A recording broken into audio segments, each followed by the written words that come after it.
in a distinctly Italian brand of cool. When the moon hits your eye like a big pizza pie, that's amore. The years between 1947 and 1954, there were 25 Italian Americans who had chart-topping hits. Bells will ring, ting-a-ling-a-ling, ting-a-ling-a-ling, and you'll sing Vita Bella. This was a time when the medium was going from radio to TV. And there was a certain swagger, there was a certain look that Italian Americans had. You're breaking my heart 'cause you're leaving. But at the same time as the cocky swagger was a vulnerability. For somebody new. It was the era of the American teenager, and these singers were the first true pop idols. Tony Bennett! They seemed to have an innate understanding of the art of performance. From this moment on, Frank Sinatra taught me that there's no such thing as a bad audience, only a bad performer. 240, dear. He gave me the best lesson in life, to enjoy the audience. Show them that you love them and they love you right back. No more blues songs. Tony Bennett was born Anthony Benedetto in Queens, New York in 1926. It was clear from a very young age that he was a natural performer. It's something in the culture. My wonderful Italian-American family, all my uncles and aunts and nephews and nieces, every Sunday they would come over, make a circle around my brother, my sister, and myself, and we would entertain them and do something a little different every week. And they created the passion that has never gone away in my life. You and I, babe. Tony's passion for singing goes to the very heart of what it means to be Italian. I'm a type of guy. Many of the biggest stars of the 50s and 60s rose up the pop charts by channeling the strong musical traditions of their Italian roots. Falling for some girl.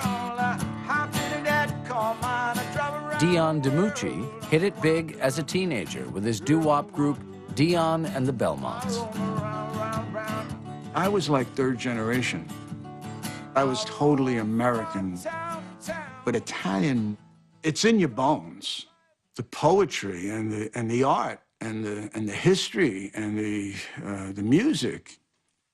My grandfather would take me to the operas, La Bohème, La Traviata, Pagliacci. And my grandfather would take me there, just me and him. We would sit in the balcony. It was like a blessing. It made its way into my rock and roll songs later on. Here's my story, it's sad but true. It's the bel canto tradition in opera terms. It's about elongated vocal lines and attention to the lyrics. Then ran around.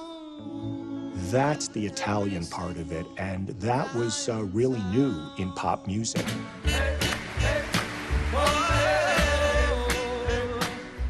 The music that they sang was, by and large, optimistic, celebratory music. And this was a time of celebration. After World War II, Americans were prosperous. They were moving to the suburbs. They were making more money. And as these singers were setting the soundtrack to the era, more and more Americans were embracing other parts of Italian culture. Italian food was becoming a staple of suburban living. By the 1950s, Americans are eating spaghetti and meatballs. It doesn't matter what background they're from, and they think it's a cool thing, and it's tasty, and they like it. They're even cooking it at home. They start eating pizza in very, very large numbers, and pizza actually goes into mass production. And in that sense, Italian culture is going mainstream. And it is a form of acceptance, but that acceptance precedes the mainstreaming of Italian people.